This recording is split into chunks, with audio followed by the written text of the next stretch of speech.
Hi guys, it's me, ChazzaHD, and welcome to a practice review live of the 2018 Japanese Grand Prix weekend. How are we doing after last weekend's Russian Grand Prix? I haven't spoken to you guys since Monday. Hopefully you're all doing well. And yep, today we're going to go through practice 1 and 2 for the Japanese Grand Prix. And to start this off, let's just go straight into the results. First off in practice 1, it was Lewis Hamilton dominantly at the top with Valtteri Bottas second, then Ricciardo third, Raikkonen fourth, Vettel fifth and Verstappen in P6, and then Esteban Ocon P7, Romain Grosjean P8, Charles Leclerc P9 and Marcus Ericsson in P10. So Sauber doing very well there in practice 1. And then the bottom 10 in practice 1 was Gasly in P11, then Sainz, Perez, Magnussen, Hülkenberg, Stroll, Hartley, Alonso, Sirotkin, and Lando Norris, of course, a Friday driver, but will be a race driver for McLaren in 2019. And then in practice 2, this was the top 10. Again, a Mercedes 1-2, very dominant. Lewis Hamilton fastest from Valtteri Bottas second, Vettel third, Verstappen in fourth, Raikkonen 5th, Ricciardo 6th again, Esteban Ocon in P7 with Romain Grosjean P8, Ericsson P9, and very impressively, Brendan Hartley in P10. Very impressive. Toro Rosso do, as expected, I guess you could say, look good so far this weekend. And then the bottom 10 in practice 2 is Perez in P11, then Hülkenberg, Gasly, Sainz, Leclerc, Magnussen, Alonso, Sirotkin, Stroll and Stoffel van Dorn at the bottom of the timesheet. So that is, or those are, sorry, the results of practice 1 and practice 2. Now we will get into properly reviewing what the teams actually did in practice. First off, we go on to Mercedes. What a day this was. They were clearly by an absolute mile very reminiscent of the days between 2014 and 2016, were way better than any other driver or car in the field. They could not be stopped today. A 1-2 in both sessions. Lewis Hamilton was on absolute fire today.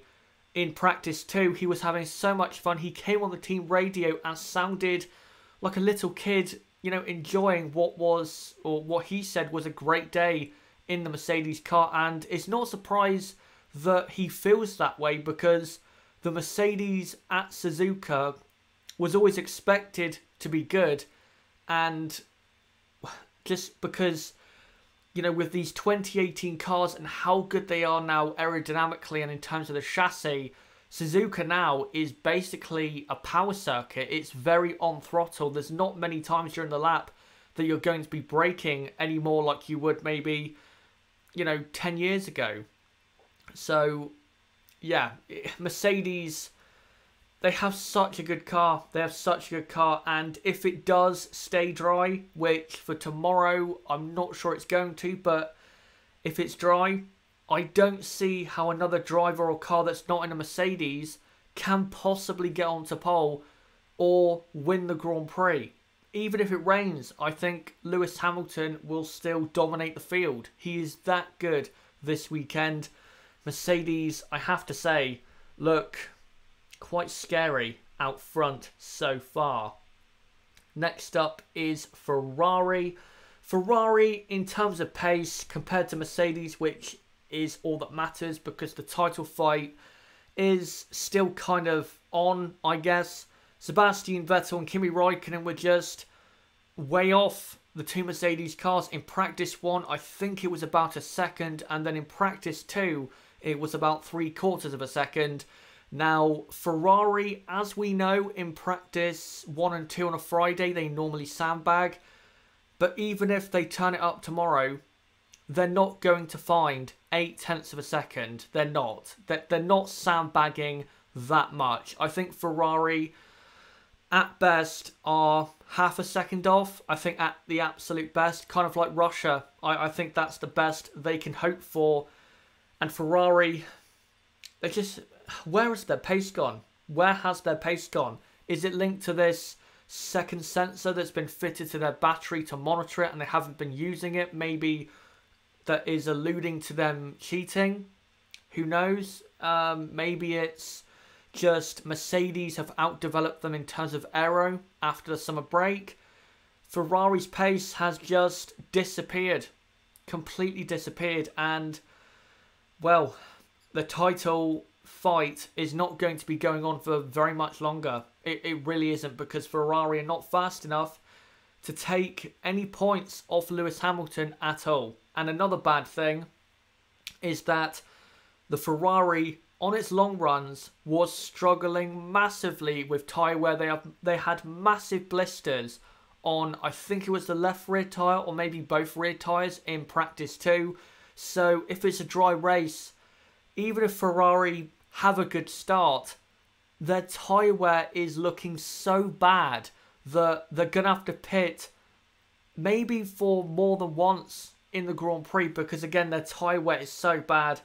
Ferrari just goes from bad to worse, I guess. Next up is Red Bull.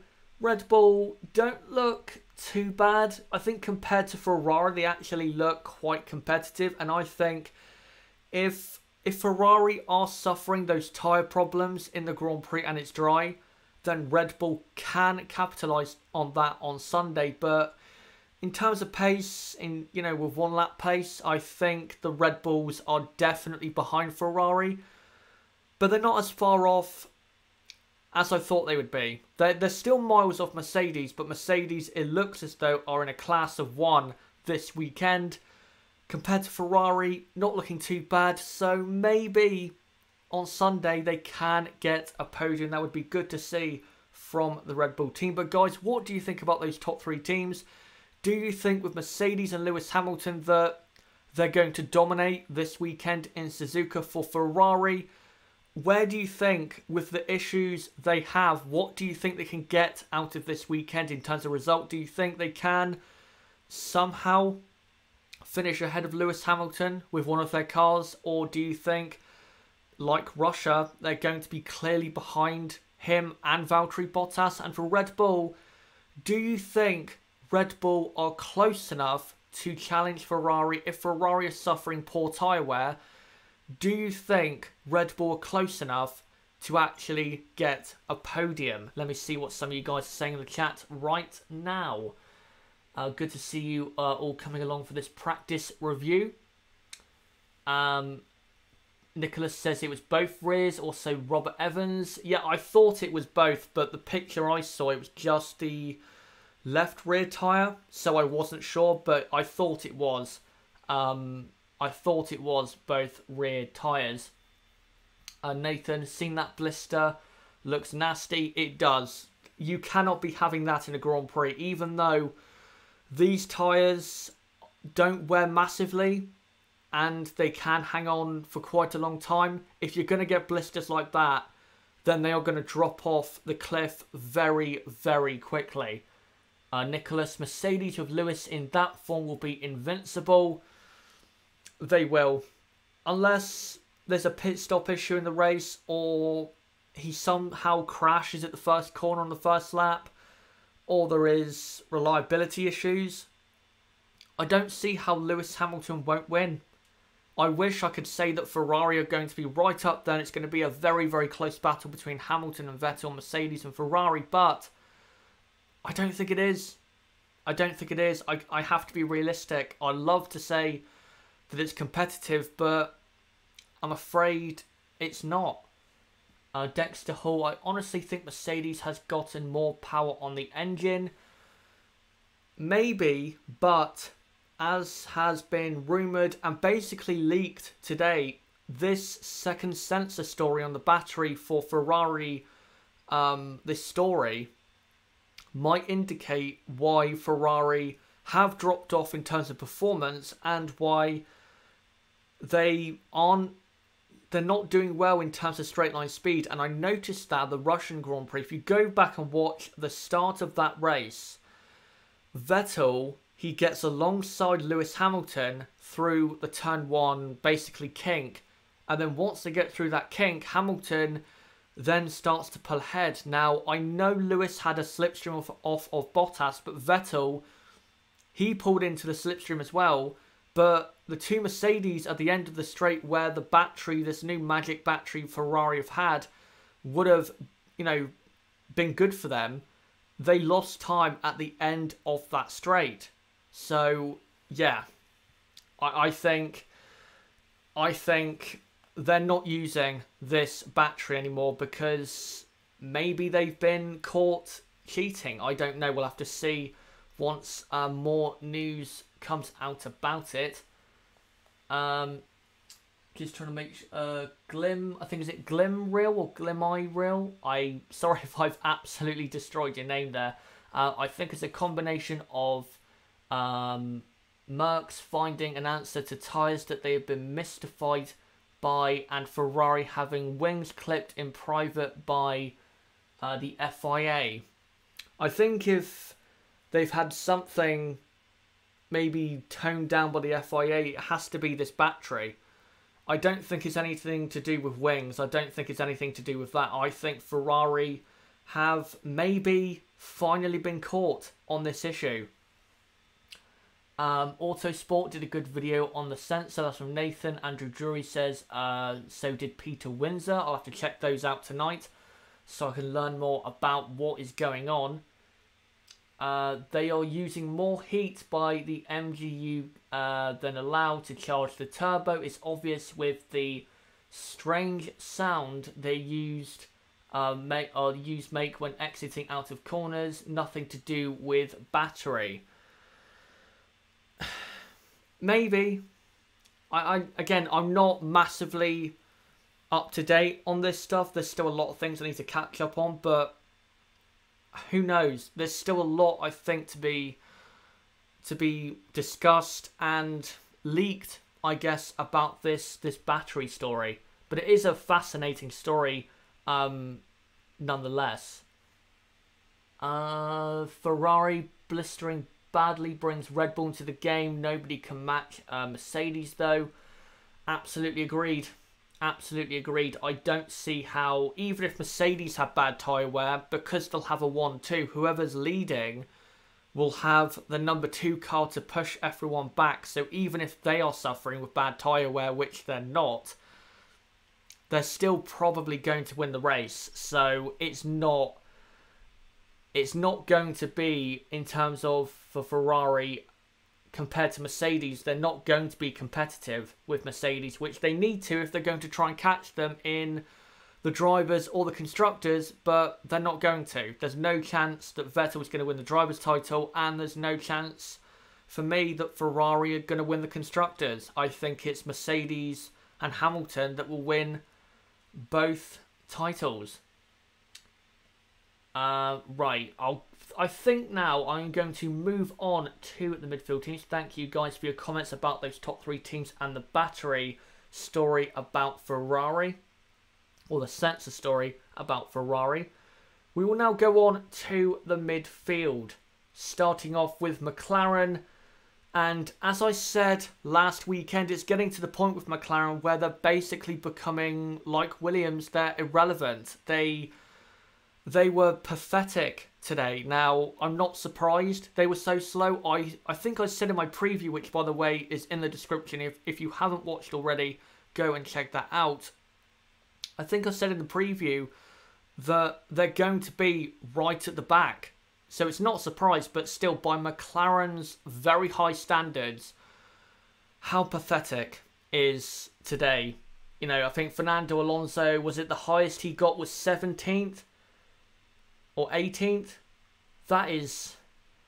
Not even Fernando Alonso can drag that car anywhere near the top 10. That just shows you how bad the car is. If Fernando Alonso cannot drag your car into the top 10, your car is very, very bad. So, yeah, we'll move on from McLaren because they're so poor. And go on to Renault, who look about where I thought they would be this weekend. They don't look like they're going to be able to break that top 10. It looks as though the teams that are going to be properly going for the top 10, if not getting into it, are Haas, Force India, Sauber, maybe a Toro Rosso. I don't see how Renault can get into that top 10. They just don't have the pace at this track. This track does not suit their car. It's way too high speed for them to be successful. So Renault, to me, look at best the 7th fastest team this weekend, which I have to say for a team that is lying in 4th in the Constructors and trying desperately to hold on to that, that is not good enough by a mile, by an absolute mile. They have to be at least getting into the top 10, but by today's evidence, how are they going to do that? If it rains, maybe they can, and they probably will, because their car does seem to go well in wet conditions. But if it's dry, how do they get into the top 10 and how do they score points? I just don't see it. So not looking good there for Renault. And then on to Force India, who with Esteban Ocon, I have to say, he is looking on fire this weekend. P7, I believe, in both Practice 1 and Practice 2. Wow, how quick is he this weekend? He was very quick last year as well, I think. I think he qualified in P7 at last year's race and finished in 6th. So Suzuka clearly is a great track for Esteban. I still cannot believe that he is most likely going to be without a seat for 2019. I cannot believe that because he is on fire so far this weekend, and this season has been very, very good and has gone, I think, a bit under the radar. Honestly, I think he's been that good. And for Sergio Perez, it's not looking great, but if Ocon can be up there in P7 in Practice 1 or Practice 2, then I think Perez, once he gets dialed in with this car into this track, he should be getting into the top 10. And if he doesn't, then that's quite poor from the Mexican. But yeah, Force India, looking good, looking good. And if they're going to catch McLaren, what they're doing at the moment is absolutely what they need to do. So looking good there for Force India. But guys, what do you think about McLaren? How pathetic, as I've said, do you think they are? For Renault, do you think they can somehow get a car into the top 10, maybe in the race, if there's enough retirements, or, you know, Haas or Force India are suffering bad tyre wear, something like that? And for Force India, do you think they are the best of the rest here in Suzuka? Right, I'll just check the chat to see what you guys are saying. Andrew Drury, he ran in 3rd for a while last year. Yep, Esteban did, because of Sebastian Vettel's, was it spark plug issue at the start of last year's race? Yes, it was. And he was actually, I think he was in P3 for the first 10 laps, was it? Ahead of Ricciardo, but then eventually Ricciardo passed him. So, yeah, Suzuka's a very good track for him. Honda seem to have leapfrogged Renault using their latest spec engine. We'll get on to Honda in a moment, but yes, I think they have. Honda with their spec 3 power unit look like absolutely 100% right now. They are ahead of Renault, and that for Renault, I'm sorry, is embarrassing, because look at how Honda have been since they came back into F1 in 2015. They've been, most of the time, Honda, an embarrassment. Even though McLaren did not help with the whole relationship between, you know, McLaren and Honda, Honda for most of their time since being back in F1 have been an embarrassment. So for Renault to be caught and passed by them in the same season, that's not good. That really is not good, and not a good sign for next season as well, if Honda continue to make progress with their power unit. Nicholas, Force India are best of the rest. Ocon, to be specific. Ocon does look like he is absolutely at the front of the midfield.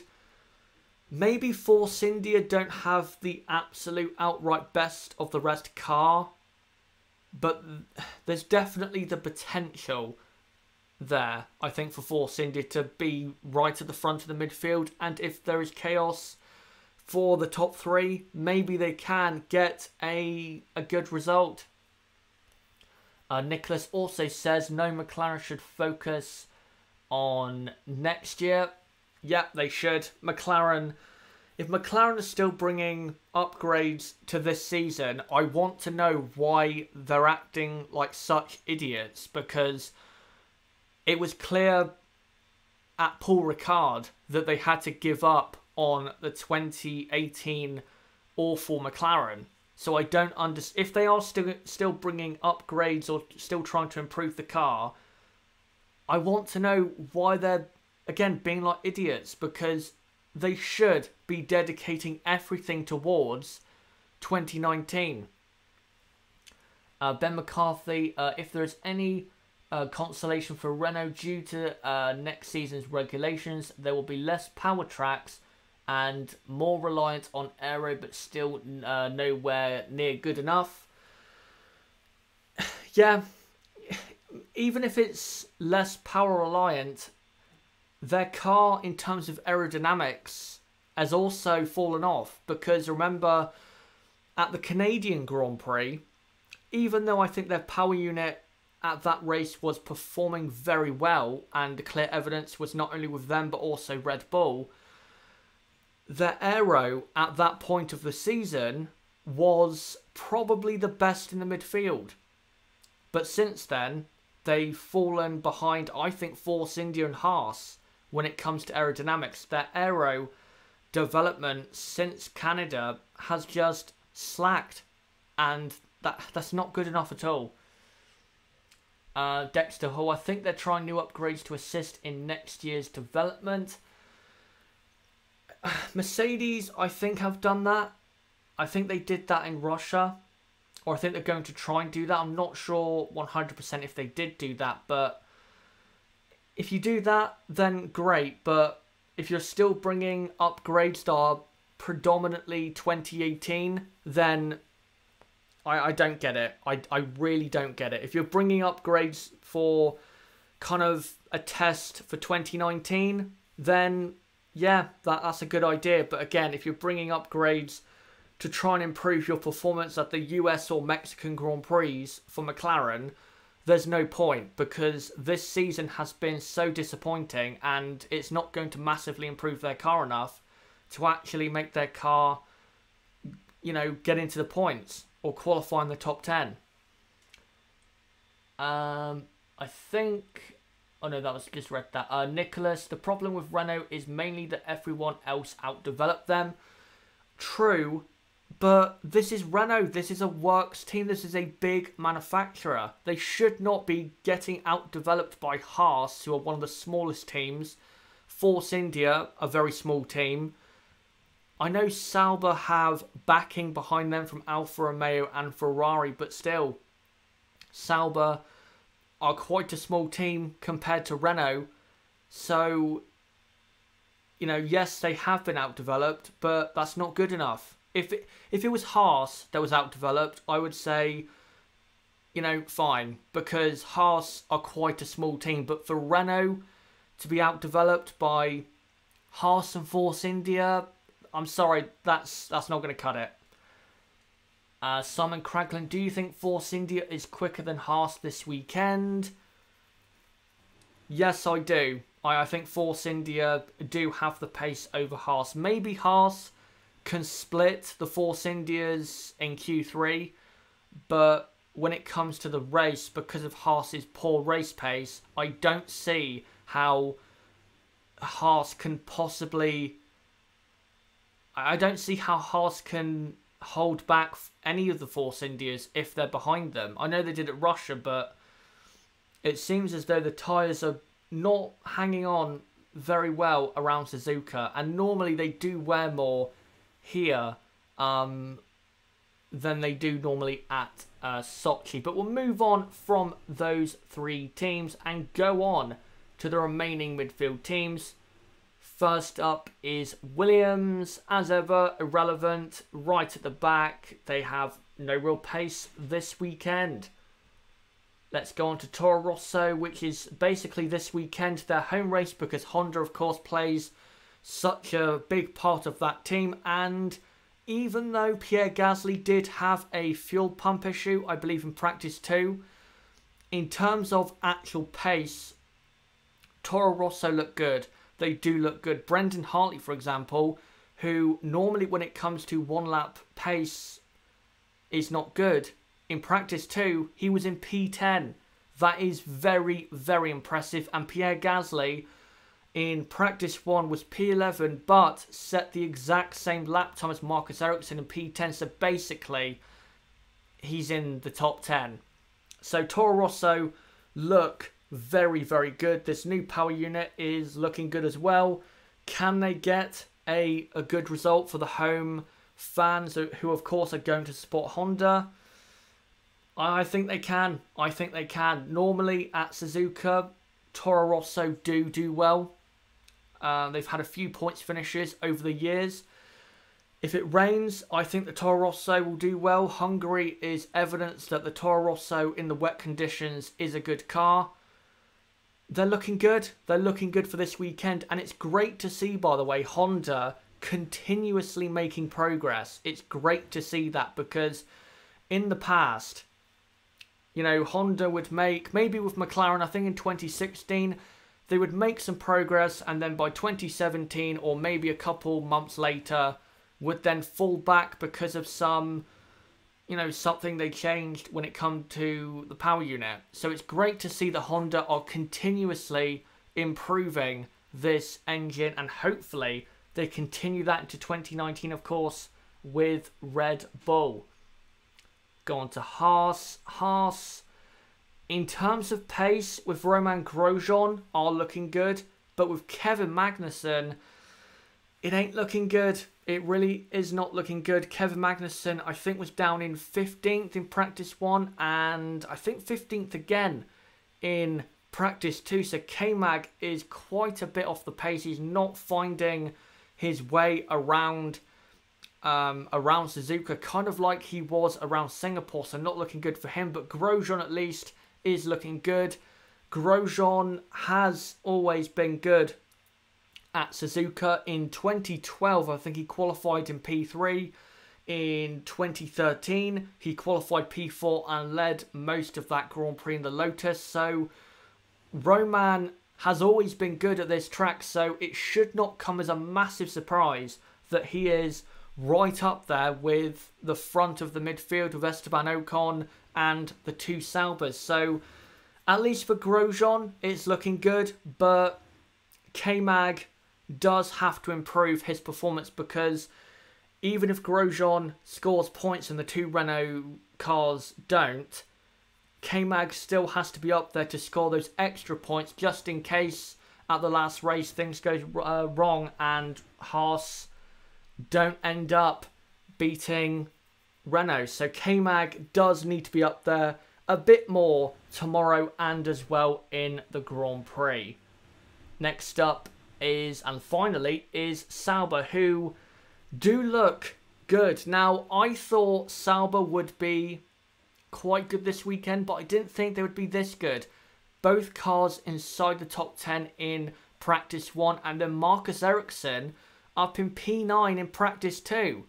So Sauber, I don't know what they've done to the car. I'm going to assume they brought an upgrade to the aero since, I think, Singapore, which has now allowed them to be this fast and just so competitive with the front of the midfield. And Sauber, I'd have to say, if it stays dry, going forward, then I think they're going to have a very competitive qualifying and race. I think in the race, normally they do have good race pace, and if Charles Leclerc isn't down in 14th like he was in practice 2, then I think Sauber really should be up in the points. And they have to be, because they are also, like, say, Haas and Renault, in a massive battle for P8 in the Constructors with Toro Rosso. So hopefully for Sauber, they do also, like Toro Rosso, do well, and still can see those two teams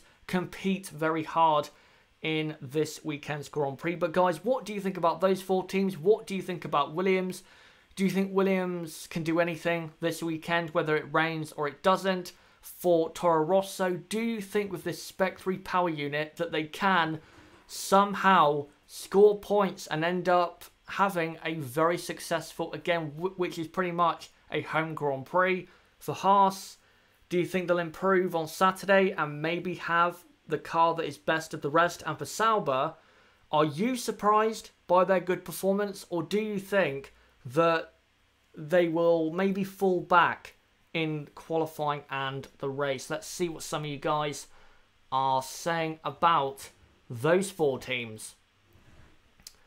Ben McCarthy, the only exciting thing I guess you're trying to say about Williams is choosing the livery for 2019 without Martini.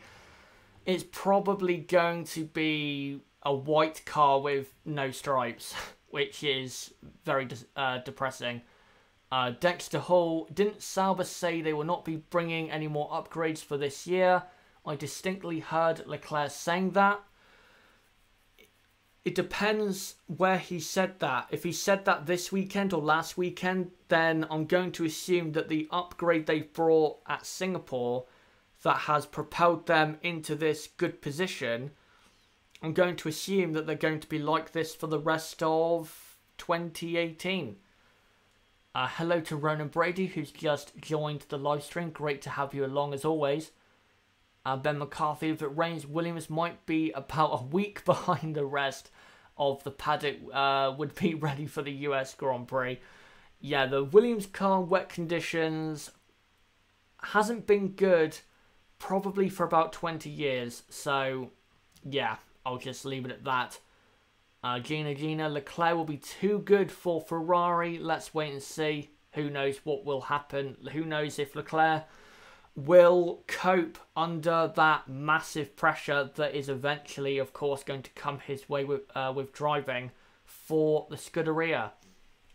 I think it's Hasnain Alam. Again, sorry if I absolutely butchered your name. Is it good for Ocon to go to Williams, which has an inferior car than Force India, or remain without a drive next year and wait for Mercedes to give him a seat in place of Bottas?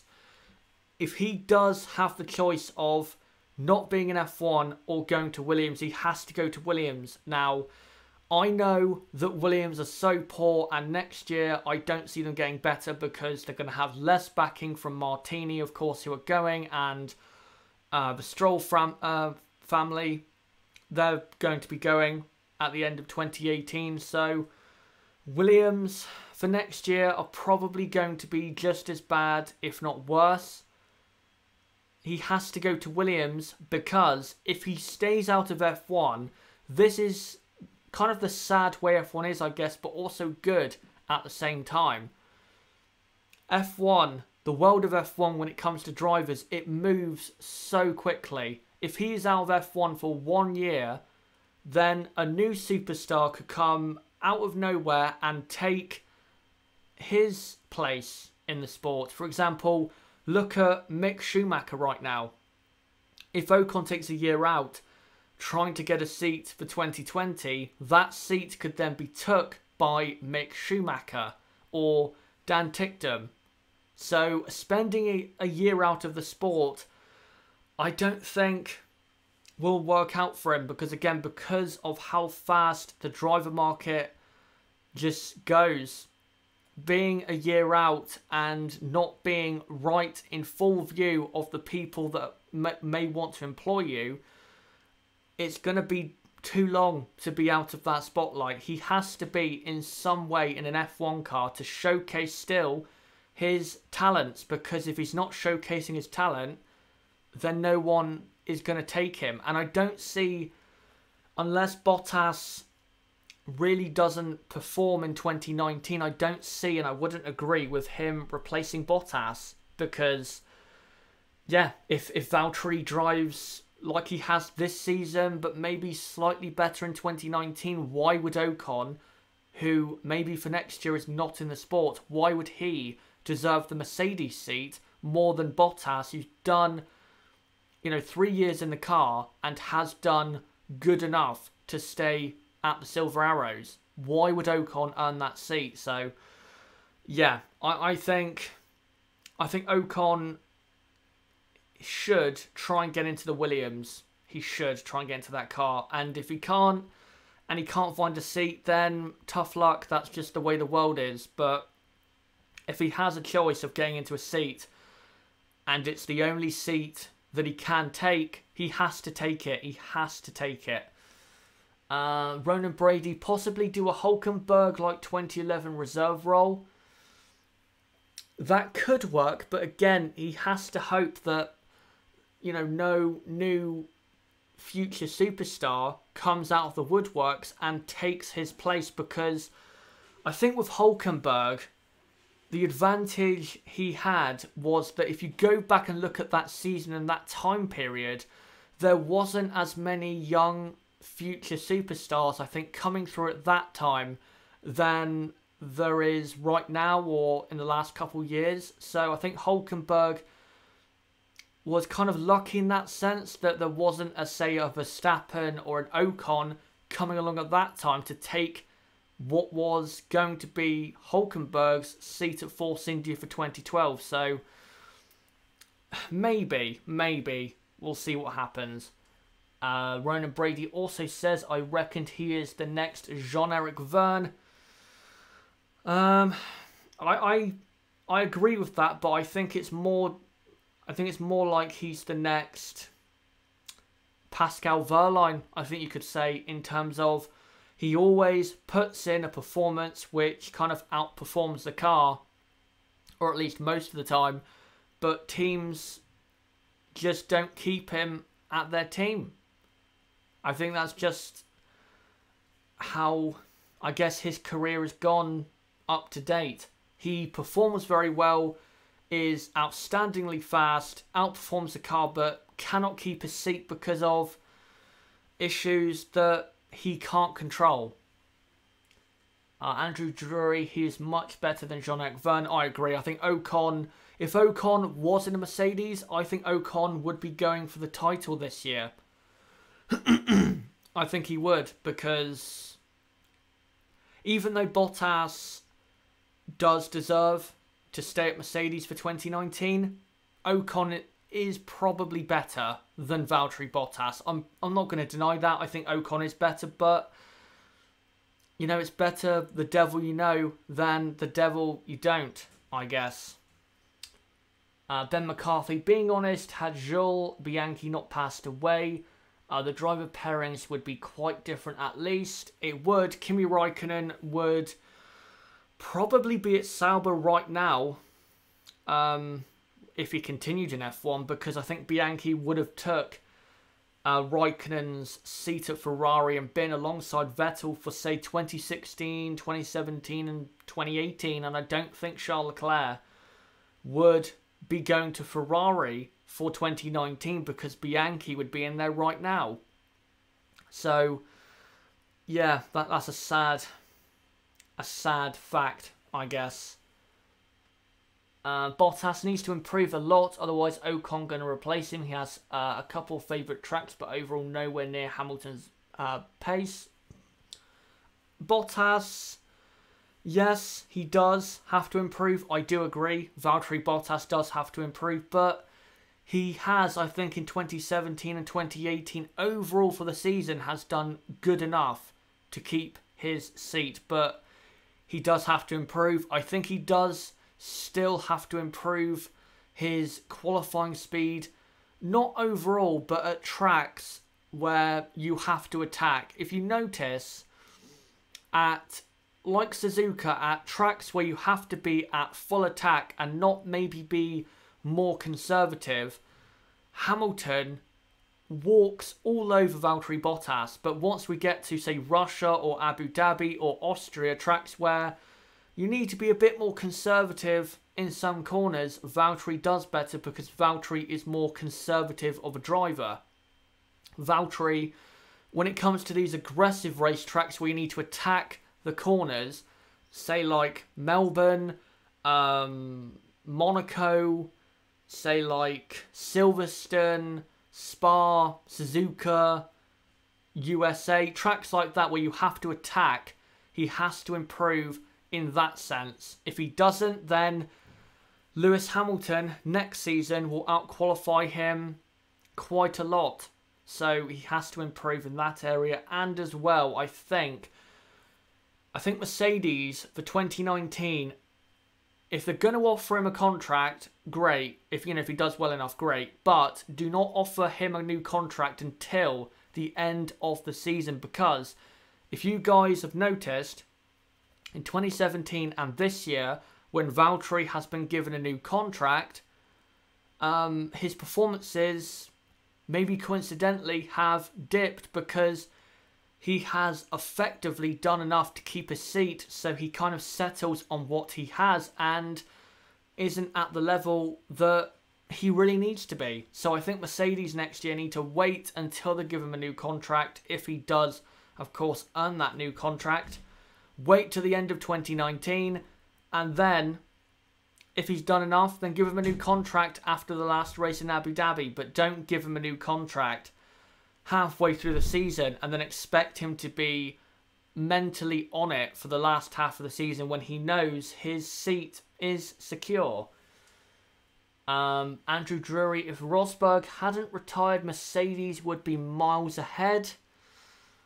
I wouldn't say that. Maybe they would win last year's and this year's championship more comfortably, because I think Lewis would have been pushed harder, and Rosberg, even though I don't rate him in terms of his career, I'll admit that Rosberg definitely has to go down as better than Valtteri Bottas and pushed Lewis a lot harder than Valtteri is right now. They wouldn't have been, dominant over Ferrari, but in terms of points and winning the championships, I think it would have been more comfortable for Mercedes. Andrew Drury, where will Bottas go if Mercedes don't keep him? I don't really know. Force India, maybe. Maybe back to Williams. It's an interesting question. Probably Force India or Williams. That's the only teams I can really see. Ronan Brady, Rosberg or Vettel, in your opinion? I'd have to go Vettel. Rosberg, look, he won a world title, but I don't rate his world title win. He was good in that season, I'm not going to doubt that. That was clearly his best season in his entire career, and he did push Lewis very hard. But at the end of the day, the primary reason why he won that championship was because of unreliability for Lewis Hamilton. So, for me, that's clear. Sebastian Vettel, I would say 2 or 3 of his titles at least were clearly deserved. 2012, I'm not sure he deserved that, because I think Fernando was much better. But Vettel, I think in a dominant car, did better than Rosberg, for sure. Bottas for me is not strong enough. Motivated, why team baby fed him after team orders is great example. Taking or talking one-to-one to a man you are not in title race. We need to protect that move aside. I don't think Valtteri is strong enough mentally to compete at the very top of F1. I agree with you there. But when it came to those team orders, because of how his season has panned out, he had to do what he was told to do. And I fully agree still with what Mercedes did. Right, I'd say we've probably got 5 minutes left of this practice review. So guys, if you have any remaining questions or comments to do with this weekend or practice, then go ahead and put it in the chat, and for the next, again, 5 minutes, I will read it out, and we will end this stream again in about 5 minutes time. So put in the chat what comments you have or questions. I'm so impressed with the Merc's new rear suspension. The car looks pointy and flexible all of a sudden in corners now. Yeah, I think that's where Mercedes have found this improvement with that suspension. Absolutely. Their car aerodynamically is absolutely better than the Ferrari. I still think the Ferrari in slower corners is better, but even in slower corners, it's still close. In the fast corners, forget about it. Mercedes walk all over Ferrari. Bottas wasn't signed to win championships. He was there to be Lewis's number 2 and support driver. That's from Ben McCarthy. I think when they originally signed Bottas, I don't think he was supposed to be the number 2. I think they wanted him to be equal status with Lewis Hamilton, but because of how Bottas has generally over the last 2 seasons performed against Lewis Hamilton, I think his current contract is not a guaranteed number 2 driver, but maybe quietly a number 2 driver, because I think they've realised that Bottas just isn't on Hamilton's level, and that's not a surprise because Lewis Hamilton is at least one of the best drivers on the grid. Simon Cranklin, do you think Ferrari is sandbagging or do they lack pace? I think they will be 5 tenths behind them in qualifying. They are sandbagging, but they are still miles off Mercedes, if that makes any sense. They're not a second off. They're probably not 3/4 of a second off. As you said, I think they're about half a second off in qualifying trim. And I think in terms of race pace, at best, Ferrari are half a second off.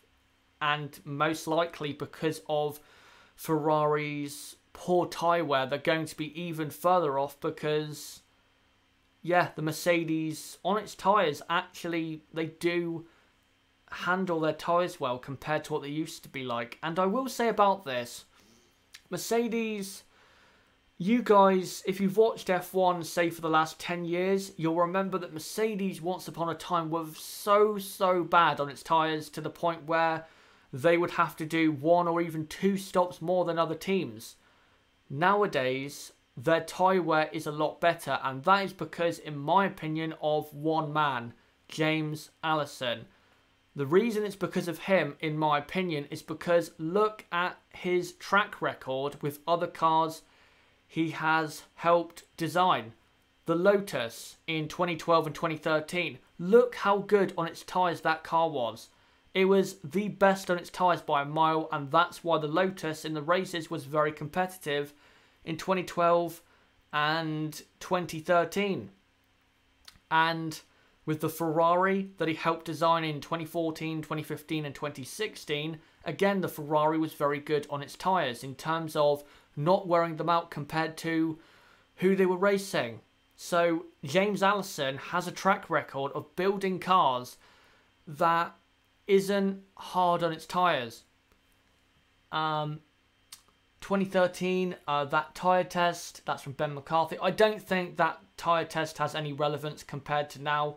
Maybe it had some relevance for 2014, but I think I don't see how that tyre test is helping Mercedes with tyre wear right now. So I don't think that's particularly relevant. Ronan Brady, you're depressing me with your reminder of the good old or good days of 2012 and 2013. I miss them so much. I still watch full races of races from 2012 and 2013, and I just think, this was F1 5 years ago. How have we got away from this? How has this happened? I like Pirelli to go 2 steps softer on all compounds for next year. To promote 2-stop races next year, it will make racing unpredictable. What do you think? If they went 2 steps softer, I think that would work about enough to promote 2-stop races most of the time. But this is Pirelli. They went 1 stop softer, or 1 step, softer with their tyres, and it was supposed to promote at least 2 stops, for this season, and look how easy it is to do just 1 stop. They went massively soft on the Hypersoft tyre. The Hypersoft actually holds on very well. So even if they make it 2 steps softer, I don't trust them to actually get it right. Just looking at some final comments and questions. Nathan, did you ever go to an F1 race. I was at Spain 2013, also from an Alonso fan. Well, I was at the same track the year after for 2014. I went to the 2014 Spanish Grand Prix where Mercedes absolutely caned the entire field by, I think, a minute to third place. Yep, they were just that dominant. Yeah, it was a good weekend. There was a couple interesting things to see. Of course, seeing F1 cars for the first time was such a great moment for me. But in terms of the racing, I would have rather gone to a different one because, yeah, it was quite a boring race. 2014 to 2016 was a complete disaster. We didn't actually care about the Hamilton-Rosberg rivalry. We just thought we did because we were so bored. That's from Andrew Drury. The Hamilton-Rosberg rivalry wasn't as bad as I thought it was looking back, but I still think that rivalry is a bit overhyped because,